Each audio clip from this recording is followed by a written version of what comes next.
देखिए क्वेश्चन में क्या है, 1 mole of N2 and 3 mole of PCl5 are placed in a 100 litre vessel and heated to 227 degree Celsius. The equilibrium pressure is 2.05 atm assuming ideal behavior. देखो बच्चे PCl5 जो तुम्हारा होगा break होगा, इक्वेशन दे रखी है ऑलरेडी. PCl5 को बेटा जब ब्रेक करोगे तो बनेगा PCl3 gas plus Cl2 gas. ठीक है. T इक्वल टू 0 पर PCl3 के मोल कितने बेटा 3 मोल दे रखे हैं. इनिशियली 0 और 0. जब तुम इक्विलिब्रियम पहुंचोगे कितना हो जाएगा 3 माइनस एक्स मान लो. एक्स मोल यहां बनेंगे, एक्स मोल यहां बनेंगे. तो अब बेटा बोला गया इक्विलिब्रियम पर प्रेशर 2.05 है. अगर हम बेटा यहां पर टोटल मोल्स देखने जाएं, टोटल मोल्स, तो यहां पर बेटा number of moles of PCl5 ऐसे लिखोगे plus number of moles of PCl3 plus number of moles of Cl2 plus, क्योंकि टोटल प्रेशर जो हमारा दे रखा है 2.05, उसमें N2 का भी रोल होगा, उसमें N2 का भी रोल होगा बेटा, क्योंकि जो एटमॉस्फेरिक प्रेशर दे रखा है बेटा उसमें डील करना पड़ेगा. तो यहां पर number of moles of N2 भी ले लेते हैं बेटा, तभी हम PV को NRT को अप्लाई कर पाएंगे. So this is equal to, ध्यान दीजिएगा 3 minus x plus x plus x plus 1 mole of N2. बेटा एक्स एक्स कट गया, ये हो जाएगा 4 प्लस एक्स मोल. ये किसके मोल का बेटा, पूरे कंटेनर के अंदर 4 चीजें होंगी, PCl5 PCl3 Cl2 और N2 पहले से ही पड़ा होगा. N2 का बेटा यहां कोई काम नहीं है, केवल वो टोटल प्रेशर को इंक्रीज कर रहा है बस. रिएक्शन में केपी में कोई फर्क नहीं आने वाला. ठीक है. तो यहां पर बेटा हम लोग अप्लाई कर देंगे PV is equal to NRT. Pressure कितना है बच्चों 2.05. वॉल्यूम में क्वेश्चन दे रखा 100 लीटर. नंबर ऑफ मोल्स कितने हो गए 4 प्लस एक्स. आर की वैल्यू बेटा कितनी हुई 0.0821 और टेम्परेचर कितना है 227, 273 ऐड कर दो बेटा, कितना हो गया 500 केल्विन. ठीक है,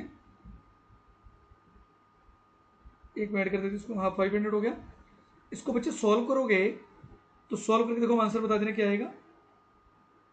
4 प्लस एक्स की वैल्यू हम कैलकुलेट करते हैं. सॉल्व करने बेटा आंसर लगभग आ रहा 4.99. इसको बेटा मान सकते हैं कितने 5 के बराबर. तो यहां से बेटा एक्स की वैल्यू कितनी आ गई 1 मोल.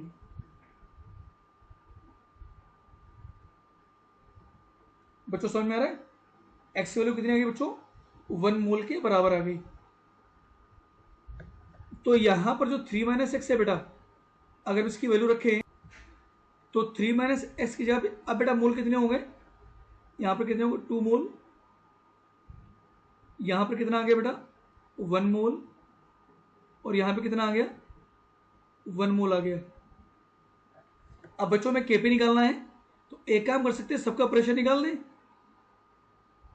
सबका प्रेशर निकाल देंगे, यहीं से क्या बन जाएगा मोल्स बन जाएंगे, केपी बन जाएगा इसी की हेल्प से बेटा. अब क्वेश्चन में हमें बेटा 5 मोल का प्रेशर 2.5 दे रखा है बेटा. सिंपल यूनिटरी मेथड लगा सकते हैं. तो P1 by P2 is equal to बेटा क्या होता है N1 बाई N2. तो यहां से दोनों के प्रेशर निकाल दे रहे हैं हम.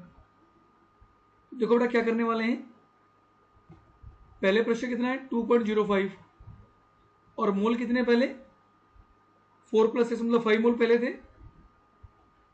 अब प्रेशर कितना वो निकालना है, पहले बार बेटा 1 मोल ले लो. तो P2 की वैल्यू कितनी आ गई, मतलब 1 मोल के लिए प्रेशर कितना आ गया 2.05 डिवाइड बाई 5. ये बेटा आ जाएगा 0.41, मतलब 1 मोल के लिए प्रेशर आ जाएगा फॉर 1 मोल गैस प्रेशर इतना हो गया. अब बेटा हमें 2 मोल देखना है तो यहीं से कर देते हैं for 2 mole gas,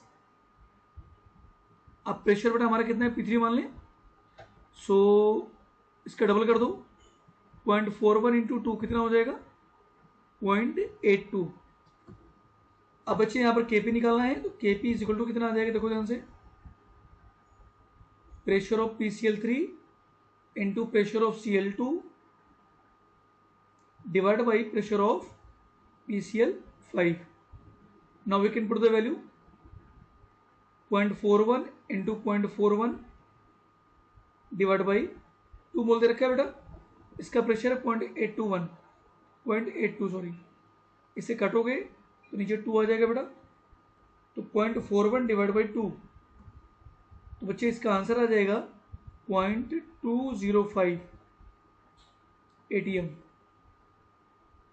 it will be the value of Kp, और यही तुम्हारा बच्चे क्या बन जाएगा, फाइनल आंसर।